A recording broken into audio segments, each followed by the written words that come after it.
રોમપાદે કહ્યું, મેં તમને પુત્ર કામેષ્ટિ યજ્ઞ માટે સંદેશો મોકલ્યો હતો. તમે ગુરુદેવને પૂછી અભિપ્રાય લીધો હતો તો સારું. આમ વાતો કરતા હતા એટલામાં મહામંત્રી સુમંત ત્યાં આવી પહોંચ્યો. મંત્રી સુમંત પણ મહારાજની ચિંતાથી જ્ઞાત હતો. મહારાજની સૂચનાથી તેણે વશિષ્ઠને સંદેશો મોકલ્યો. 3 જણ રાજ્યભારની વાતો કરતા હતા એટલામાં કુલગુરુ વશિષ્ઠ ત્યાં આવ્યા. ગુરુદેવે આવેલા જોઈ રાજ્યભારની વાતો અટકી ગઈ. વશિષ્ઠ આસન ગ્રહણ કર્યા પછી રોમપાદે વંદન કરી કહ્યું, ગુરુદેવ, આપણે બધા અયોધ્યાના ઉત્તરાધિકારીથી ચિંતિત છીએ.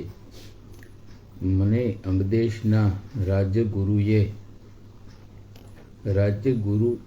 તે માટે પુત્ર કામેષ્ટિ યજ્ઞ કરવાનો નિર્દેશ આપ્યો હતો.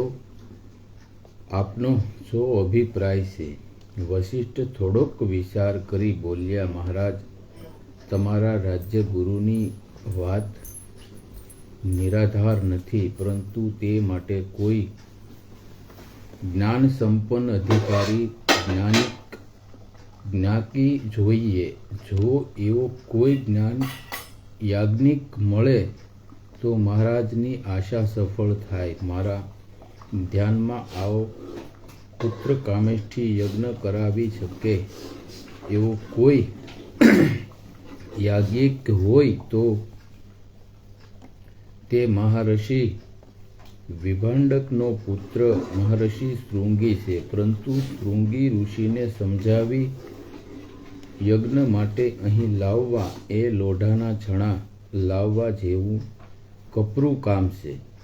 ગુરુ વશિષ્ઠ પુત્ર કામેષ્ટિ યજ્ઞ માટે સમર્થન મળતા તેઓ મનમાં પ્રસન્ન થયા અને બધાની વિદાય લઈ અંગદેશમાં આવ્યા. રઘુકુલ ગુરુ વશિષ્ઠના અનુમોદનથી પોતાના રાજ્યગુરુએ કહેલી વાતમાં રોમપાદને અંદેશો રહ્યો નહીં. તેમના મનમાં દ્રઢ થયું કે પુત્ર કામેષ્ટિ યજ્ઞ કરાવી મહારાજ દશરથ અને મહારાણી કૌશલ્યાની પુત્ર કામના પૂર્ણ થશે અને પોતે પણ તેમાં યશભાગી બનશે. પોતાની વાલસોઈ પુત્રી શાંતા દત્તક આપનાર સમ્રાટનું હિત સંધાય તો કંઈક સાટું વળવાનો પણ પોતાનો સંતોષ મળે એ વિચારે તેઓ મનોમન આનંદ પામવા લાગ્યા. રાજ્ય પરિવાર પણ મહારાજ દશરથની પુત્ર કામેષ્ટિ યજ્ઞની વાત ચર્ચાવા લાગી. મહારાણી વિદ્યાદેવીના મનમાં પણ હર્ષની લાગણી ઉભરાતી હતી. સર્વસંમતિ મેળવી મહારાજ રોમપાદ મહર્ષિ વિભંડકના આશ્રમે ગયા.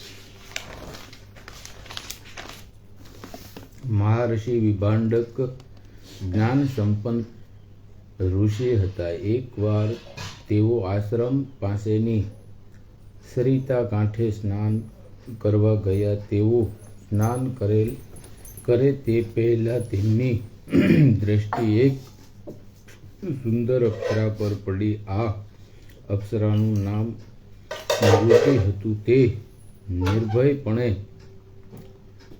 સ્વસ્તપૂર્વક જળ ક્રીડા કરીને સ્નાન કરી રહી હતી. આ મનોહર અપ્સરાને જોતા વિભંડકની મનોવૃત્તિઓમાં ચંચળ બની. તેઓ વિવિશ બની મૃગી પાસે ગયા અને દેહ સુખની માંગણી કરી આ મૃગીના લાભ ઉપરના શિરોભાગમાં નાનકડું શિંગડા જેવું હાડકું ઉપજેલું હતું. ભાલ ઉપરના શિરોભાગમાં નાનકડું શિંગડા જેવું હાડકું ઉપસેલું હતું. તેથી તે મૃગી નામે ઓળખાતી, પરંતુ તે કેશ ગૂંથના એટલી પ્રવીણ હતી કે તેના મસ્તક ઉપરનું શિંગ શોભારૂપ લાગે એ રીતે તેને ગૂંથી લેતી. અપ્સરાઓ સર્વભોગ્યા ગણાતી, તેથી મૃગીએ વિભંડકની માંગણીનો સ્વીકાર કર્યો અને તે થોડો સમય આશ્રમમાં રહી. તે વેળા સમાજમાં મહર્ષિઓનું અપ્સરાઓ સાથેનું સહગમન સાધક ગણાતું નહીં. વિશ્વામિત્ર, પરાશર જેવા તપસ્વીઓ પણ દેહની માંગણીઓની વંશના અનાદર કરતા નહીં. સત્કારની સમાજે પણ તેમની દેહચર્યા લક્ષમાં ન લેતા તેમના જ્ઞાનને જ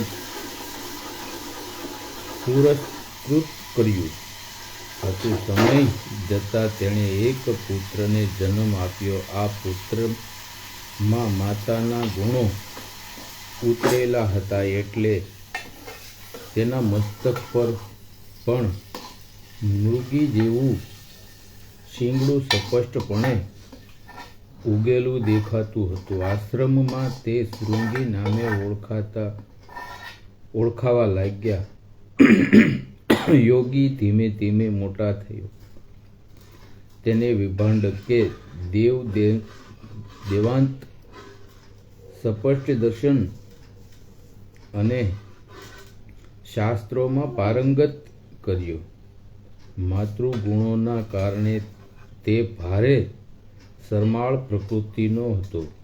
આશ્રમમાં કોઈ પ્રકૃતિ પ્રવેશ કરે તો તે સંતાઈ જતો. 16 વર્ષ સુધી તેણે તેના પિતા વિભંડક વિના અન્ય કોઈ પુરુષને જોયો પણ ન હતો. તો પછી સ્ત્રી જોવાની તો વાત જ ક્યાં રહી. 16 વર્ષનો થતાં તે પિતાની આજ્ઞા લઈ ધ્યાન સમાધિ દ્વારા આત્મદર્શન કરવા ઘોર અરણ્યમાં જતો રહ્યો. એ એકાંતમાં બેસી ધ્યાનમાં મગ્ન રહેતો. કોઈ વાર કોઈ માનવીઓ અણસાર પણ આવે તો તે એ સ્થાન છોડી દઈ બીજે સ્થળે જતો રહેતો. એટલે એક સ્થળે તે લાંબો સમય રહી શકતો નહીં. મહારાજ રોમપાદ અયોધ્યાના આત્મમ્ય સુમંત સાથે વિભંડક ઋષિના આશ્રમે આવ્યા. અહીંનું વનરાજીથી